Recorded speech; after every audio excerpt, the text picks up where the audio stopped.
Hello, and welcome to my channel. I'm Margaret, and here I share real-life stories from my friends at the nursing home. When my daughter-in-law laughed and said, "This old thing, no one wants your dusty recipes," something inside me snapped. I didn't say anything when she dropped my cookbook onto the floor, just picked it up, brushed off the cumin-scented dust, and held it to my chest like a child holding a broken toy.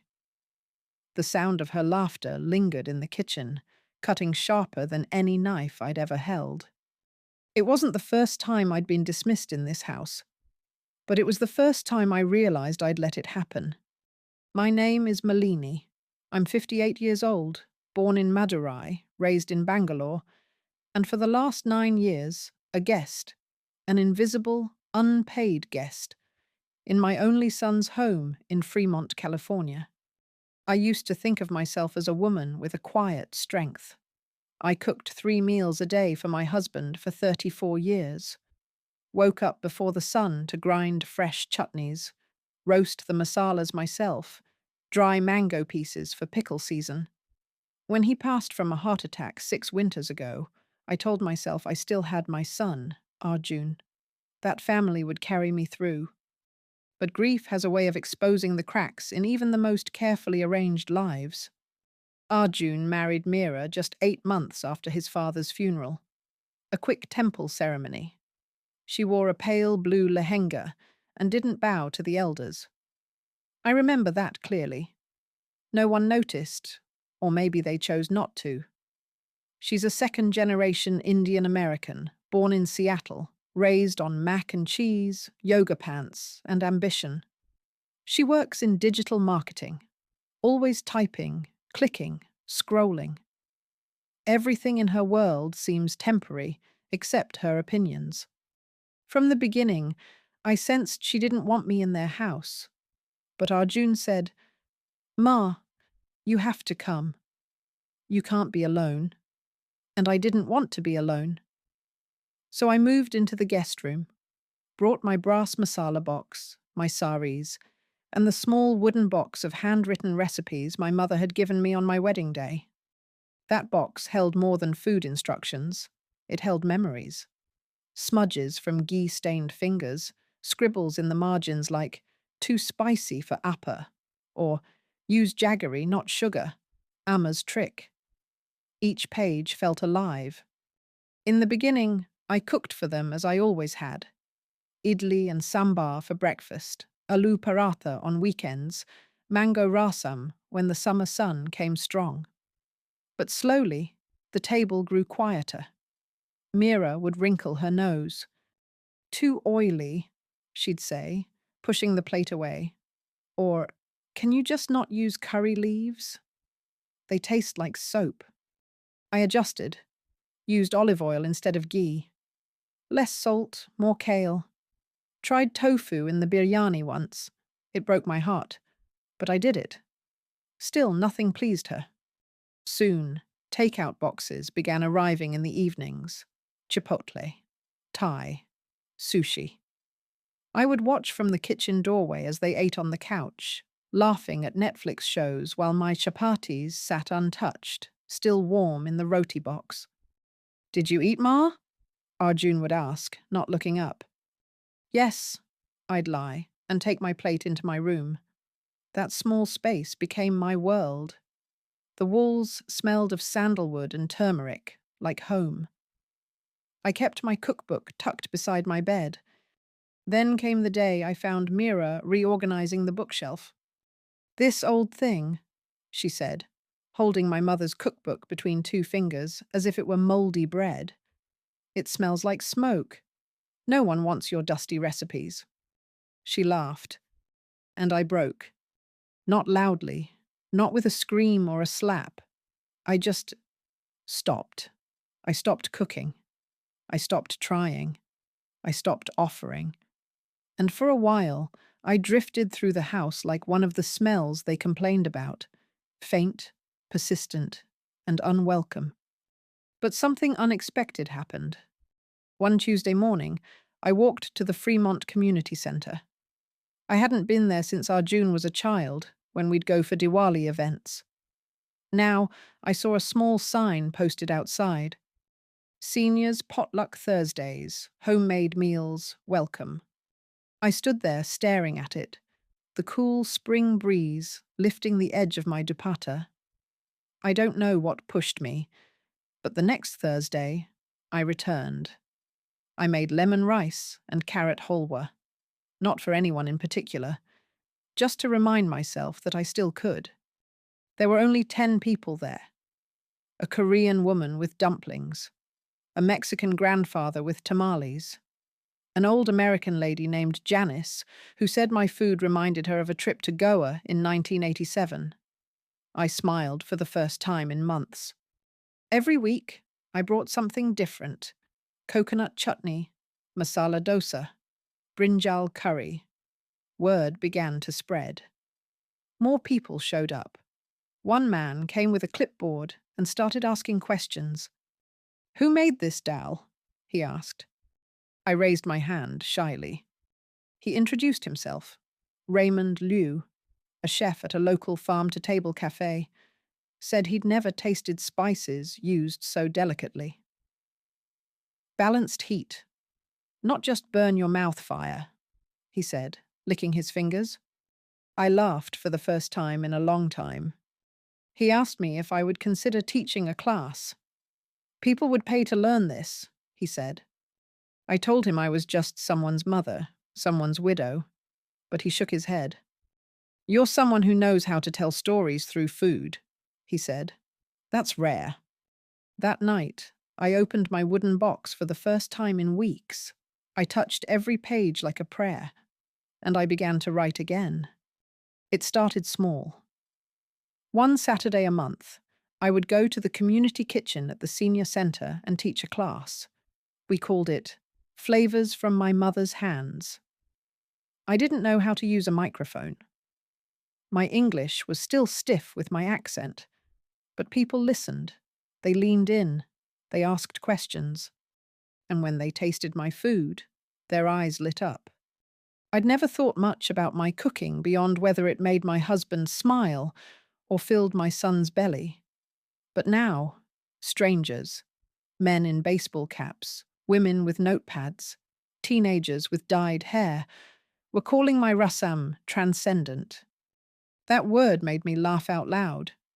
Raymond would come by sometimes to help with prep. He was 30-something, wore thick black glasses, and had sleeve tattoos of herbs: basil, rosemary, curry leaf. He told me he'd trained in Paris and New York, but said the best meals he ever had were the ones where the cook wasn't showing off. "You don't perform," he said once as I layered tamarind and jaggery into a pan. "You nourish." He asked if I'd ever thought about doing a pop-up kitchen, just a few weekends. "We'll handle the logistics. You plan the menu. People will come. Trust me." I hesitated. "What if no one shows?" I asked. "Then we eat like royalty," he grinned. I agreed. That night, I told Arjun I'd be out of the house for the weekend. Meera raised an eyebrow. "What for?" I told her I was doing a pop-up food event at the farmer's market. She chuckled. "People pay for that? Indian food's already everywhere. And honestly, yours is kind of homey, not like modern fusion or anything." I didn't reply. I just nodded and left the room. Inside, I was burning. The first day of the pop-up was a Sunday. Clear skies, long lines at every tent. I wore a simple cream sari and brought my own pressure cooker from home. The table was covered with a red cotton cloth. Raymond had printed a banner that said, "Malini's Memory Kitchen, real South Indian soul food." I had 3 dishes. Mysore rasam, tangy with black pepper and fresh tomato. Tamarind rice, piping hot and wrapped in banana leaf. Jaggery payasam, creamy, sweet, spiced with cardamom. By 11 a.m., we had a line. By 2 p.m., we were sold out. Someone posted about it on Instagram. Then a food blogger showed up, then a local news anchor. By the second weekend, the line wrapped around the market lot. A woman told me she'd driven from Sacramento after seeing a video where someone described my payasam as tasting like your grandmother's hug. I cried in the storage room that day, quietly, gratefully. Raymond came in and handed me a cold bottle of water. People don't just want food, he said. They want to feel something. And you? You give them that in a spoonful. At home, I didn't say much. Mira didn't ask. She was busy planning her company retreat in Napa and trying intermittent fasting. Arjun just said, "Glad you're staying busy, Ma." But one night, I came home and found my old wooden recipe box gone from my shelf. "Where is it?" I asked, heart racing. Mira looked up from the couch. "Oh, that thing." I put it in storage. The housekeeper almost knocked it over again. "You should digitize those pages. Or better, get a cooking blog." She said it like a joke. I felt something boil in me I hadn't allowed for years. "You didn't ask," I said, voice low. "Well, it's not a museum in here," she said, shrugging. "Seriously, no one wants those crusty old notes anymore. We have AI recipe generators now." I walked out without another word. I drove to the storage unit myself, found the box shoved behind suitcases and a broken coffee table. Some of the papers had curled at the edges. One was torn. I sat in the car for a long time, clutching it to my chest, breathing like I used to during labor. That night I didn't sleep. But I did write a menu, a full one, with 6 courses, all from the box. I wrote the names in Tamil and English, added little notes from memory beside each. Vendakai poriyal, okra stir-fry like Appa used to eat during monsoons. Thayir sadam, comfort food, best served after heartbreak. I handed it to Raymond the next morning. He looked at it, then at me. "You ready?" he asked. I nodded. The restaurant wasn't fancy. Just a converted cafe space in downtown San Jose that Raymond's friend let us borrow 3 nights a week. But we painted it in warm marigold and teal. We added hand-woven runners, and we named it simply Amma's Table.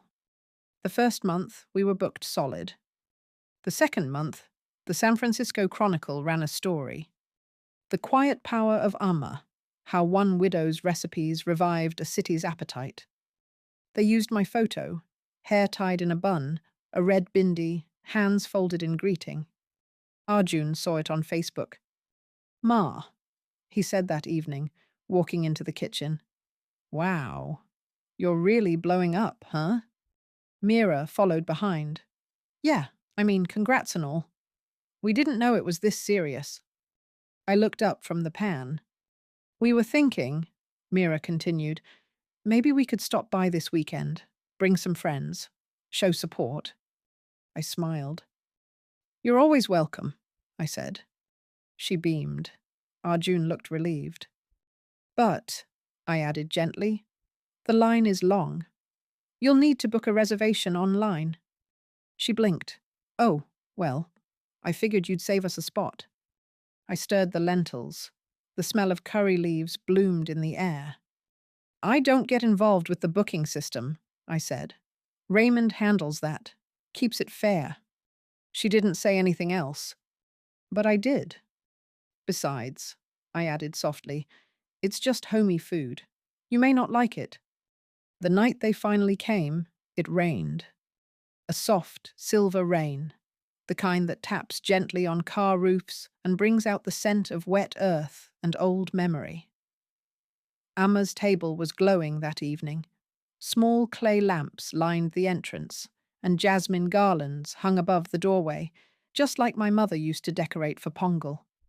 I didn't expect them to actually show up. But at exactly 6:45, I saw Mira through the window.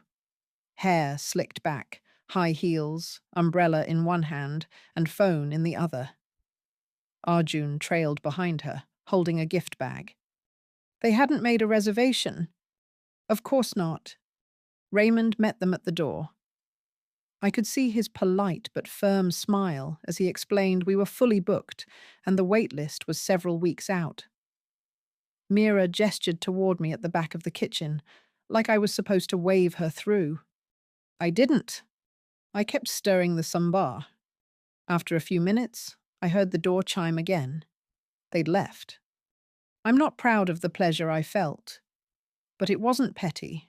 It wasn't revenge.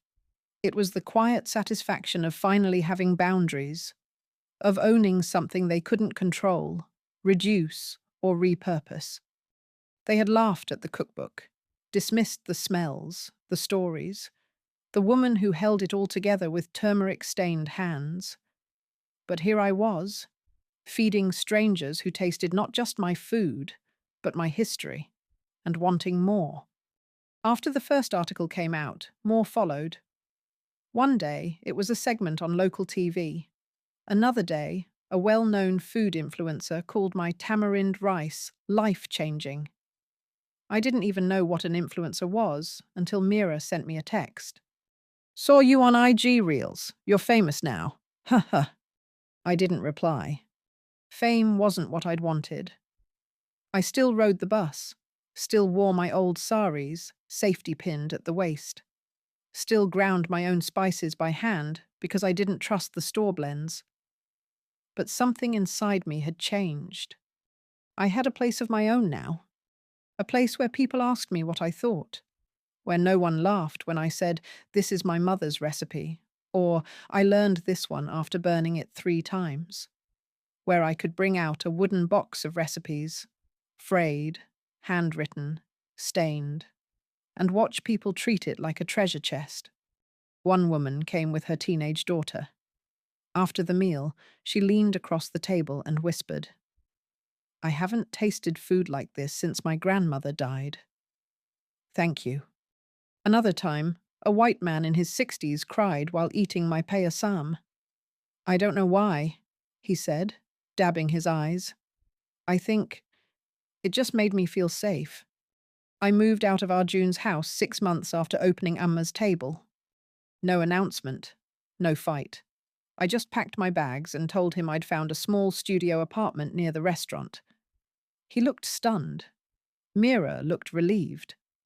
"We'll miss having you around," she said, though we both knew it was a lie.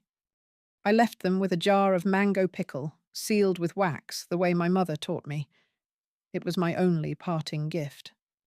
The apartment was nothing special, a 1-bedroom with creaky floors and too much sunlight in the mornings. But it smelled like my life. Cumin, ginger, soap, books. I kept the recipe box on the kitchen counter like a shrine. And for the first time in decades, I cooked for myself. No dietary restrictions. No edits to please anyone else. I fried vada in ghee. I made dosa that sizzled across the whole pan. I drank tea strong and sweet, without judgment. And when I sat down to eat, I didn't feel invisible. I felt seen, by myself. 2 weeks after I moved out, Arjun visited me alone. He brought tulips. "Mira picked them," he said, setting them awkwardly on my small table. We sat in silence for a while. Then he looked at me, really looked. "Ma," he said, his voice soft. "I didn't know how unhappy you were." I sipped my tea. "You didn't ask." He flinched.